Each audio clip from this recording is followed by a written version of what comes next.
Guys, तो फिर से आप सभी का एक नए वीडियो में स्वागत है। मैं हूं डॉक्टर किशन और आज हम टाइफाइड फीवर के बारे में बात करने वाले हैं।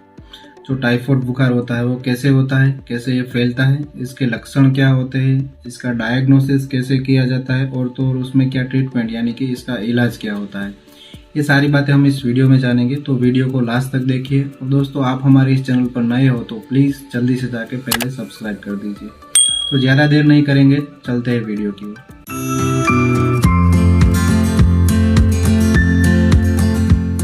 तो टाइफाइड एक साल्मोनेला टाइफी नाम के बैक्टीरिया से होने वाला रोग है, जिसमें बहुत ज़्यादा तेज बुखार आता है और वो बुखार कंटिन्यूअस होता है। हर दिन वो बुखार बढ़ता रहता है और बहुत लंबे समय तक उसमें बुखार आता है। और ये कैसे फैलता है इसके बारे में हम बात करें तो ये जो कंटामिनेटेड फूड और कंटामिनेटेड वाटर होता है, यानी कि गंदा पानी, नाले का पानी, या तो फिर जो स्लम एरियाज होता है वो एरिया में ये गंदे फूड या तो फिर अनहाइजीनेस से ये फैलता है।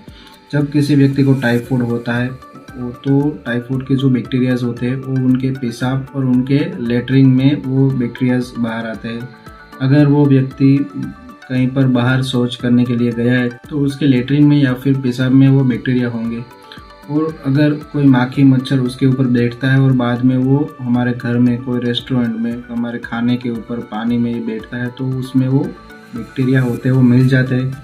और जब हम वो खाना खाते हैं तो वो बैक्टीरिया होते हैं वो हमारे अंदर आ जाते हैं और उससे हमें टाइफाइड हो जाता है। तो जब हम वो कंटामिनेटेड फूड खाते हैं तो बैक्टीरिया तुरंत हमारी आंतों में चला जाता है। आंतों में वो साल्मोनेला टाइफी जो बैक्टीरिया होते हैं वो बहुत ज़्यादा मात्रा में वो ग्रो होते हैं, मैच्योर होते हैं और बाद में वो ब्लड में चले जाते हैं और तब हमें बुखार आता है। जनरली जब हम ये खाना खाते हैं, जब बैक्टीरिया हमारे अंदर एंटर करता है उसके 1-2 हफ्ते के बाद हमें बुखार आता है, तुरंत बुखार नहीं आता है। और ट्रीटमेंट लेने से ये 3-4 दिन के अंदर ठीक भी हो जाता है, तो कोई दिक्कत वाली बात नहीं है।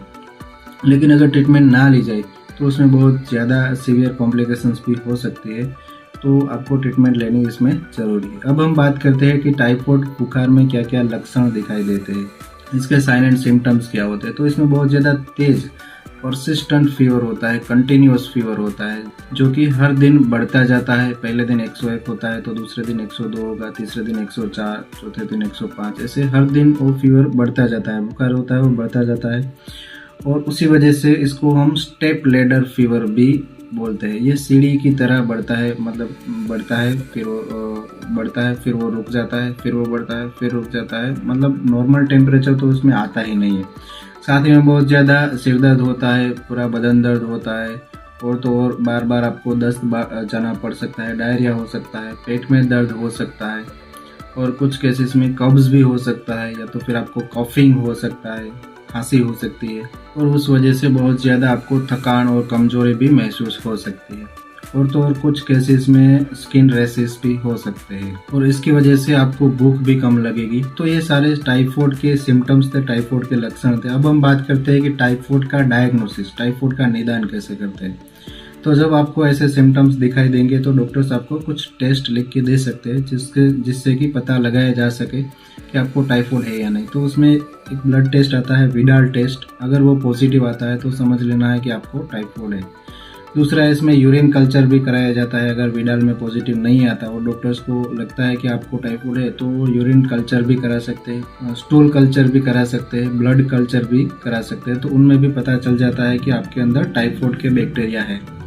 और कुछ रेयर केसेस में बोन मैरो टेस्ट कराया जाता है। तो जनरली हर केस में बोन मैरो टेस्ट नहीं कराया जाता है क्योंकि ये बहुत ज़्यादा पेनफुल भी रहता है और ये बहुत ज़्यादा कॉस्टली भी रह सकता है। तो बहुत रेयर केस में ये बोन मैरो टेस्ट कराया जाता है। बाकी विडाल टेस्ट में ही पता चल जाता है कि टाइफाइड है या नहीं है, उससे नहीं चलता। अगर सस्पेक्टेड केस है तो फिर स्टूल कल्चर या तो फिर यूरिन कल्चर या ब्लड कल्चर कराया जाता है। तो अगर टाइफाइड पॉजिटिव आता है तो उसमें ट्रीटमेंट क्या दी जाती है उसके बारे में बात करें तो टाइफाइड का मैनेजमेंट कैसे किया जाता है। तो इसमें आपको सबसे पहले बेड रेस्ट करना है, आपको आराम करना है, कोई भी भारी काम नहीं करना है।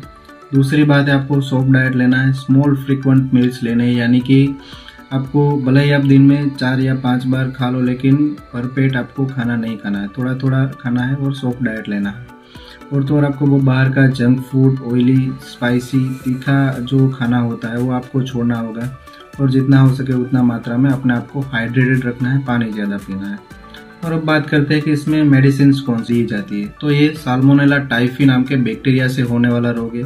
तो इसमें एंटीबायोटिक दी जाती है। एंटीबायोटिक में क्विनोलोन ग्रुप की एंटीबायोटिक इसमें जनरली दी जाती है, जो सिप्रोफ्लोक्सासिन आती है, ओफ्लोक्सासिन आती है। जो फ्लोक्सासिन जो क्विनोलोन ग्रुप्स की जो दवाएं आती है वो दी जाती है जनरली।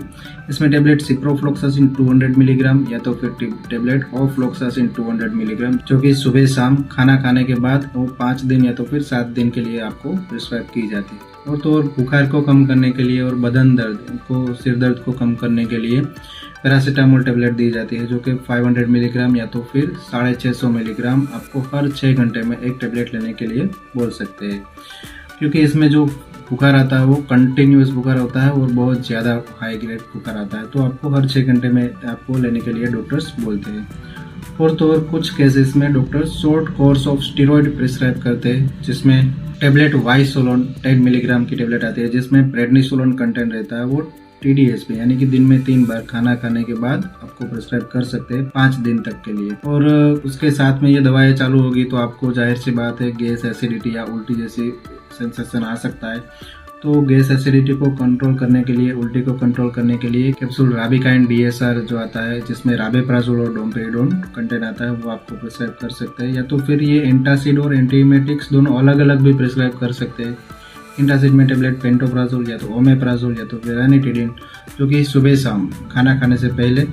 और उल्टी को बंद करने के लिए एंटीएमेटिक्स दवाई जो टेबलेट ओंडेनसेट्रोन 4 मिलीग्राम, वो दिन में 3 बार खाना खाने से पहले आपको प्रिस्क्राइब कर सकते हैं। कुछ केसेस में अगर आपको बहुत ज़्यादा डिहाइड्रेशन हुआ है, बहुत ज़्यादा थकान, कमजोरी बहुत ज़्यादा है, तो उसमें IV फ्लूइड भी चढ़ाया जा सकता है। अगर आप खाना नहीं खा रहे हो तो आपको वीकनेस आएगी, बहुत ज़्यादा कमजोरी होगी, तो उन केसेस में नॉर्मल सलाइन या तो फिर डेक्स्ट्रो नॉर्मल सलाइन या तो फिर रिंगर रिलेटेड, इनमें से कोई भी आपको IV फ्लूइड भी चढ़ा सकते हैं डॉक्टर्स।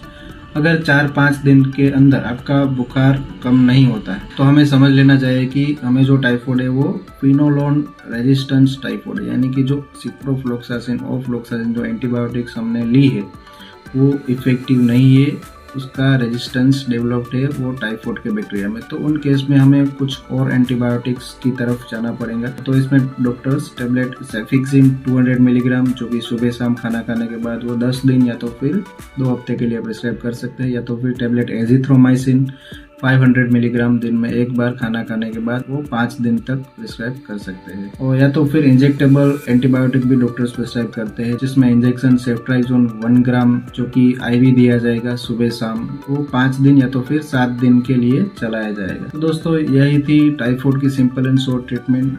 होप आपको समझ में आ गया होगा कि टाइफाइड में क्या होता है, कैसे इसका इलाज होता है और इसमें क्या क्या हमें दिक्कतें हो सकती है।